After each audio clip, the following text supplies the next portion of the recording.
wanted to first just do a couple of quick introductions of myself and Kiana, and then we'll get into talking more about CNN collection and what we do. And then Kiana will talk about the process and our website. And then we'll get to some questions after that.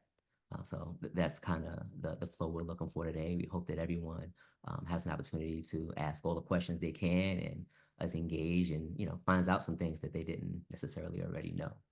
So again, I'm Bobby Dix. I'm Vice President of Sales and Content Licensing for CNN.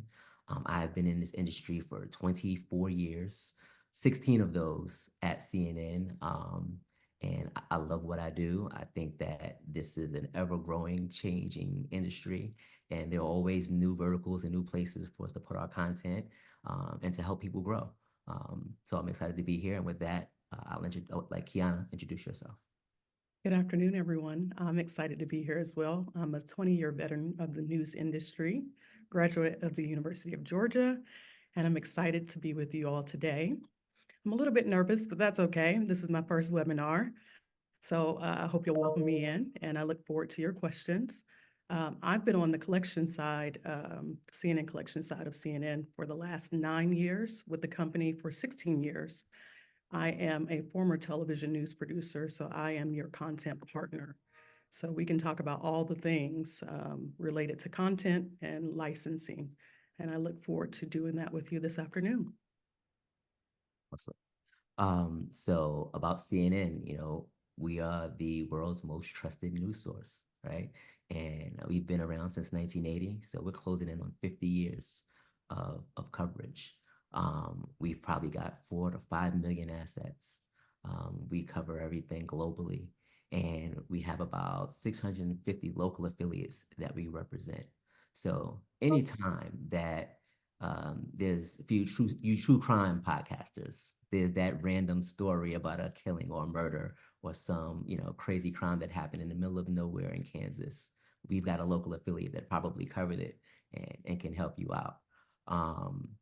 So yeah, that's what we do. We provide content. We are in feature films, TV shows, educational content, anywhere you can think of that news footage and content can be, we're there. And we're happy to be able to hopefully find a space in the podcast market as well.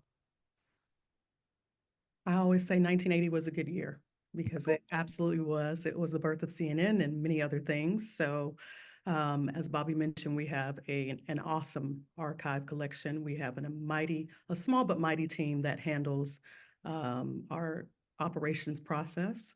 And I'd love to talk to you a little bit about what that process looks like. I think Bobby's going to queue up something on the screen here so you can take a look and see really how our process works, what the flow is.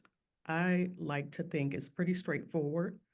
And we start at every phase of the process. So pre-production, if you're just researching an idea, this is a good place to start. Even with CNN, I think, the big name, the global name can be a little scary, but it shouldn't be because we do have a wonderful website. We'll show you that a little bit later. But I think initially, as you'll see on the screen, we really just need to discuss what your archival budget looks like, all right? That can be a little bit scary too, but it's good to know. So that's where I like to start in the process. We want to get to know you, know who you are, know what your production is all about, and see if we might be a good fit for you. So the first thing is, let's talk about what your budget is and what you're hoping to do, whether it be a series or just a one-off project that you have. We're open to any size production. We also have as I mentioned, a small team that researches on your behalf. So we do have a collection website. Again, Bobby will show you that later, but internally we have many, many more assets available. So what our team does is we look for the asset that you are most interested in. Right now, we're currently working with some partners on a technology podcast. We do edutainment, crime, as Bobby mentioned, that's a big space for us. But whatever your needs are, I think you should reach out to us and see if we have the right content for you. And then let's discuss that budget as well. And then what we do after we found that materials, we'll send you screeners that'll have access to that audio and the video And then you can take a look and hear what that audio might sound like within your production. The next part of the phase, once you've selected those clips, you input that into your edit. Again, see if that works for you, what the feel is like. And then you come back to CNN and say, hey, here's what I'm thinking of for my production. We approve of that material, whether it be branded content. Yes, we do license our CNN talent. Um, we license press events. We license man on the street. We license natural sound. We license pool footage that you might see at the upcoming election. We license it all. So if you're curious about whether our talent is available, the answer is yes. We do have an approval process, and that's that number 5 step that you see on your screen. Number 6 is execution of our licensing agreement and payment. Once we have that in place, once we fully executed that agreement and we've collected payment, then we release the masters. And that is the final process. It's pretty straightforward, wouldn't you say? I hope you think so. How about you, Bobby? You think so? I think it's pretty easy. I mean, and sometimes, when you do this audio clip selection, you decide you want more, and then we do it all again, right? Right. And we'll do it as many times as we need to as your partner to make sure that you've got the content that best fits what you're working on. And I do think it's important to note that we do license on a per project basis.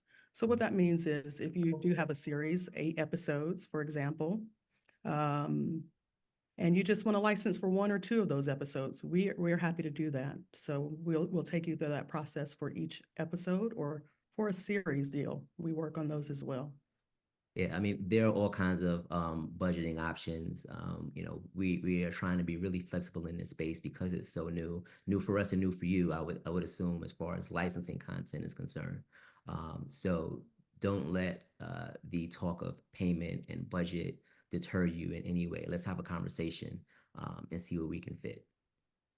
Absolutely. And that's what content partners are for. I know I've done several projects in the news space with little to no money. So everything's possible. All right. So, Tertiary and Collection website. So as you can see, that's the link to the website for audio specifically. Um, but it's really, really simple. I mean, you go to the website, you make sure you register and sign in so you have access to all of the tools because not all of the tools are available if you haven't registered and signed in. So if you want access to be able to do everything, make sure you register. But you ultimately will click your keywords into the search bar and you hit submit. It's just that simple. It's like searching on Amazon and the footage will come up and you can start making selections. And what I'm going to do is I'm going to show you the website so that you can see it in real time. Hold on 1 second. While you're doing that, Bobby, Michelle, maybe if there are any questions, I'd be happy to answer an initial question while Bobby is. Absolutely. So how do you address rights issues with licensing your content? Right. Are we talking about third-party content? I'm assuming we're talking about third-party content in this case, meaning the rights are not owned by CNN. And a good example of that would be user-generated content, right? Any user-generated content, and think of, the latest disaster that's happening. Hopefully none right now, but if something were captured in this moment, the likelihood that CNN is already there is slim to none. So that's where those camera phones come in, and that's where that user-generated content is generated, right? So CNN does not own the rights to user-generated content, and that may be considered a rights issue. In that case, you would just get the rights from that third party, whoever the rights holder is, and the surrounding content. So if there was a CNN talent, let's say Anderson Cooper, he was the lead in, and then we toss it over to that user-generated content. You could still license that lead-in content and anything surrounding that user-generated content, but you would definitely need to secure the rights from that other party. And I just hope about I answered your question. and just want to add, in just about every instance, we'll know who the third party is. So we'll be able to at least give you a name and tell you, okay, well, this is who owns that content. to help you, better source it. And there is third-party content that we do have the rights to. So if we go back to our affiliates, so there'll be some third-party content there that we can actually license. Now, within that, there may be third-party content we can't license. So we're talking about your courtroom sketches and personal stills and those sort of things. So those are the things that we wouldn't license at all. And again, we just point you in the direction of the right entity that would own the rights. I see there's a question from Brandon about music rights. Yeah, and it's kind of a follow-up to what he had originally put. So what about music rights issues? Well, if it's a performance, it's the same thing. So we don't license footage of concerts or performances. So you would need to go to the rights holder of that content. So let's just say it's the Grammys. You need to go to the folks at the Grammys to get the rights to use their content. And I'm sure they'll be clued in with the people, the management people, the record companies, the labels that, give permission to use music rights. Now, CNN, right? CNN music, let's just say that music that comes in before Wolf Blitzer starts, that's ours. That's the kind of music that we don't really have to have questions about. We know that we can take care of that for you. Got it. And someone asked, what's the difference between CNN branded material and other types of CNN material? That's a really great question. We get that question all the time. And ultimately, any CNN programming, anchor lead-ins, reporter coverage, those types of material, any interviews that we've done, that would be considered CNN branded content when it comes to audio licensing, right? So if we have a segment where Wolf Blitzer has interviewed the former president, then, right, that interview or even Wolf Sound would be considered branded material. If the president is on the campaign trail and we have shot him on the campaign trail, not shot him physically, but camera-wise on the campaign trail, I don't want to trip over my words here. Goodness, this is audio, but if we have filmed him on the campaign trail, it would be considered pool footage, right? In most cases, and that would be what we define as B-roll material. So B-roll is always going to be less than branded material in terms of cost perspective. So of course, when we're talking about budgets and such, it's really helpful to know what type of content you really are looking for. If you are just looking for natural sound, or even, I mentioned man on street interviews, those are likely to come from some of our affiliates and be defined as B-roll material. Now, if that material is packaged in something that our CNN reporters have captured, then it would be defined as CNN branded material. I hope that's clear. Feel free to ask a follow-up question. Lots of questions coming in. One caveat to that. So when we talk about, for example, which was a great example, the president being on a campaign trail, right? That's B-roll typically. But if you see the CNN logo, bottom right corner, any presence of the logo in any content will automatically make that branded content. So if you don't need that, and again, we're talking about video. We're not saying if you just want to use the audio, but if you want it to have some video, because I know lots of podcasts are filmed, right? So if you want that content playing in the background and that brand is present, then that's definitely going to be considered branded content. So be sure to say, hey, I want the clean version if you have it. Yes, it's always good to identify what type of content you're looking for, because that's where our team can really help. Our internal research team, if you say, hey, I just want to restrict it to just B-roll content, I just want some CNN talent, we can isolate that for you. And to talk more about our internal team, so we have a staff of researchers, we have a staff of editors, and those are the folks that are going to be actually looking for the content after you have your conversation with Kiana, and occasionally myself in a support role. But those are going to be the guys that are going to be looking for that content. So it'll be good over time to develop a relationship with them as well, so that they can better understand your projects and the type of things that you work on. We also have a team of editors, and those are the folks who are going to release that content, send out the low-res screeners, the high-res masters. And to Kiana's earlier point about the service we offer and the website's got probably 25% of what's in the actual archive. So what you're looking for, in most cases, you're probably going to want to talk to Kiana because she's going to be able to have access to everything. The website is a great research tool, but Kiana is going to be the best research tool. That's a good lots more questions coming in. What elements of a licensing organization do you consider when setting a use fee? I think what we are trying to discuss is what is the use. That use has to be defined by the production company or the individual, right? The individual content creator, because not everybody needs straightforward podcasting rights. So in some cases, maybe you're working on an audiobook, or maybe your production is going to land on one of the major podcasting networks. In that case, there may be more rights required.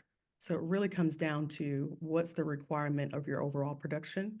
I'm happy to, discuss that with you. I also think it's a great idea to discuss with the production company or even your attorney. What overall rights do I need for this production? Are you going full scale? Is your intention to be on a major network? Or is it just going to be maybe something that you put on YouTube or on your individual platform? I think that it's really helpful to engage in an attorney or, again, the overall production company in that case. We have a couple of questions about Spanish. So if they do requests for archival material of CNN in Espanol through you as well? Yes, yes. So we have CNN International, CNN in Espanol, CNN Domestic.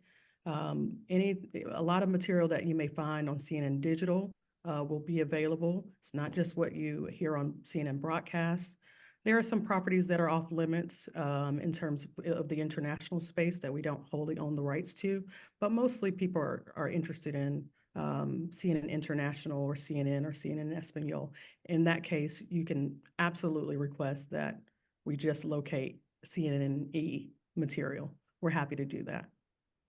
Great. I also think that CNN.com and all platforms, all the different branches of it, are also a great research tool because we have access to all of that content. Because some of that, as Kiana mentioned, is .com only, so it's not going to make it to air. So there are gems there that that you may find. So don't be shy about saying, "Hey, this is what I'm looking for," and send us the link. You follow the CNN YouTube page, the CNN Collection YouTube page. Those are all great places to look for content. And we can add links to those in the chat later on. I think Michelle can do that. Yes, I put a link to the audio page right in the chat, so I'll throw it there again. All right, questions coming in fast and furious here.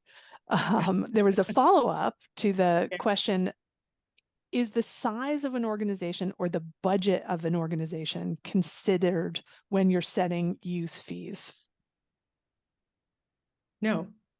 I would say the size of the project, the amount of content that you like to license, those things are considered, upfront. We like to consider that upfront. Ideally, when you've reached me, you have some sense of what your archival needs are. Maybe you only need 30 seconds for a single episode. Maybe, I mentioned an 8-episode series where, hey, we're probably going to use several minutes of content or across the series. That's good information for us to know up front. And in those cases, we can talk about what a customized deal might look like for your individual project. We always talk about fees up front because we want to be transparent. We never want you to fall in love with a piece of content that you can't use or can't afford. That is not our deal. We want to be able to meet you where you are. I've had many conversations where we're just discussing research. The content creator is just in the research phase, and they simply want to know, what should my budget be? I'm open to that conversation as well. And then you may come back 6 months down the line and say, hey, I'm ready. I've secured the budget and I'm ready to start licensing. Let's get into the research phase of things. I think it's important to, I always tell people, you keep me honest, I keep you honest. So budgets should always be discussed up front. It should not be a scary thing. And do you have a self-serve purchasing online, like the BBC sound effects library, or the BBC has an audio sound effects library that can be licensed? So that's self-serve purchasing. Is the CNN comparable in pricing to that, or do you have something that's equivalent? We do have a self-purchasing model on the website. I want to fine tune it a little bit more for podcasting specifically. But as far as whether or not we're comparable, I don't know because I'm not familiar with BBC's pricing. Understood. And do you ever repackage content to deal with third-party rights issues so that a producer doesn't have to go to the third party, or are you always sending someone to a third party? Yes, if that third party, well, third parties are usually clearly identified. And Bobby mentioned, I think earlier, that we usually have some way of knowing who that content holder is, the rights holder is. Unfortunately, we do not repackage that and relicense it out once we've secured it. There may be some instances on the video side where we have a deal with certain partners, but from an audio perspective, if we don't own the rights, again, I mean, those are the use cases are not really that many. Bobby mentioned like performances. We don't have access to that. Any type of sporting event, for example, we may not own the rights to that type of material from an audio perspective. But usually, if you're talking about video, then you'll know because it's usually captured in the upper right hand or left hand corner of that video content. Keep in mind, though, even though we may not own the rights to the actual footage of a performance or a sporting event of any kind, if we're reporting on it, we can license that. Got it. So it's not totally off limits. There's still options for you. And for podcasts, what would be the correct distribution and use selection that someone should make? It just depends. Again, I think it just depends on where it's going to land. Typically, it's digital audio only podcast rights that we list on our licensing agreements. And in that case, the term period is perpetuity. So you have access to that material for the life of your project.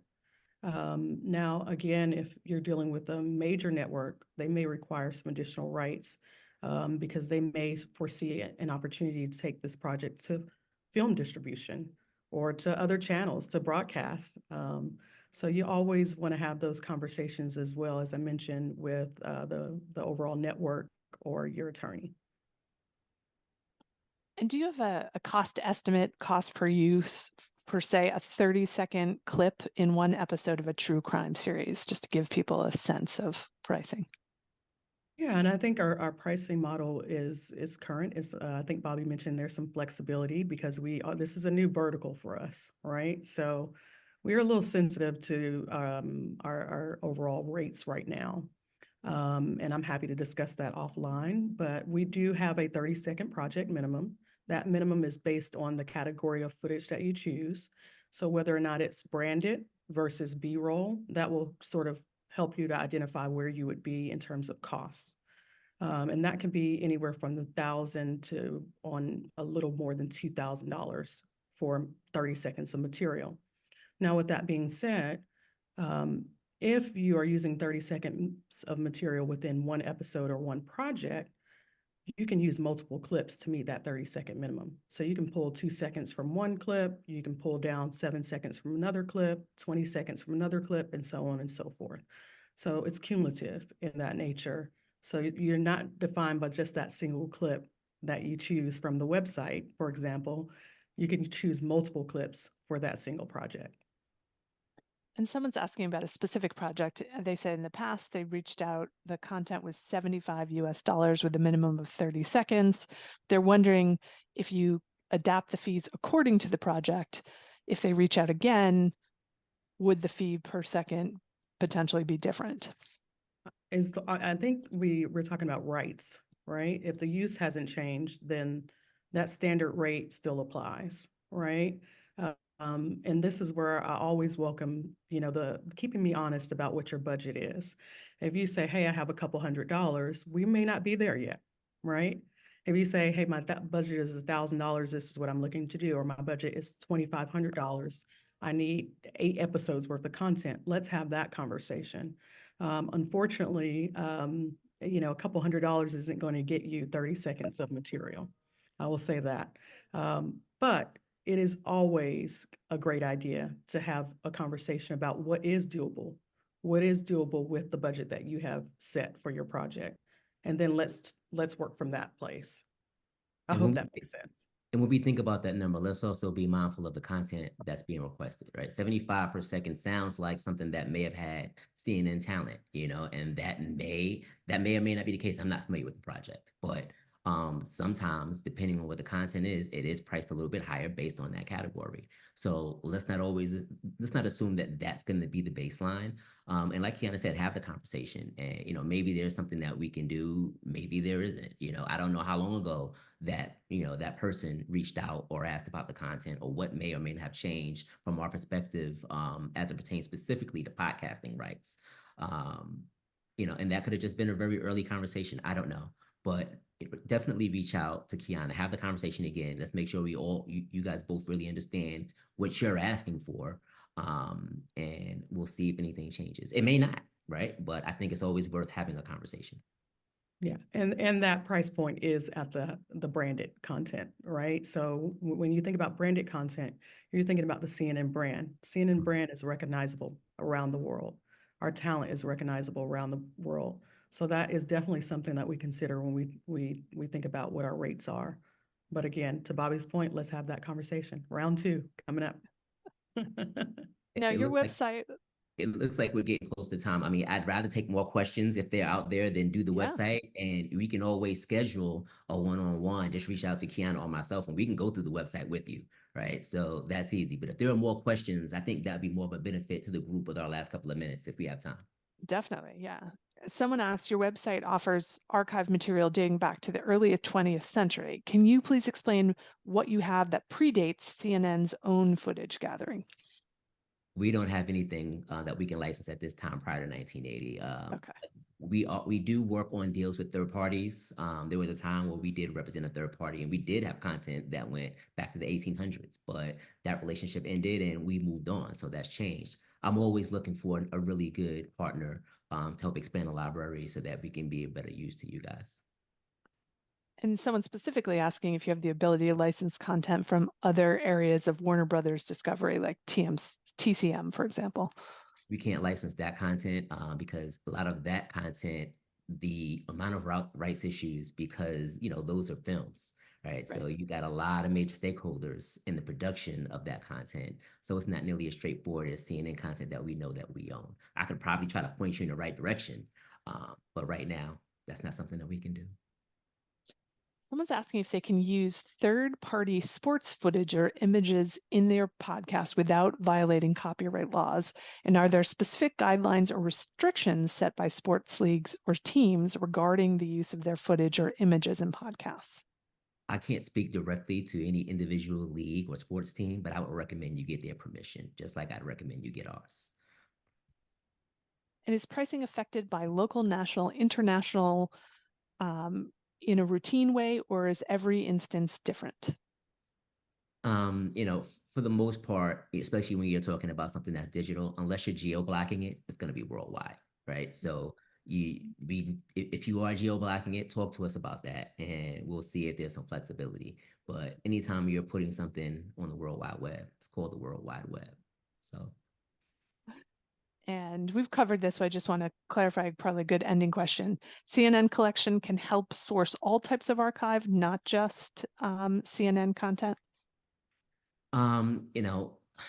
We know a lot of people in a lot of places. So, if there's a way we can point you to somebody, we've both been around for a very long time. I would say we're fairly connected. So if there's a way we can point you to someone that's going to get you what you need, we'll do that. So that's the best way that I can answer that question. And again, we do rep a ton of third-party affiliates, so that's a lot of content. Excellent. All right, that covers all of our questions. Thank you so much.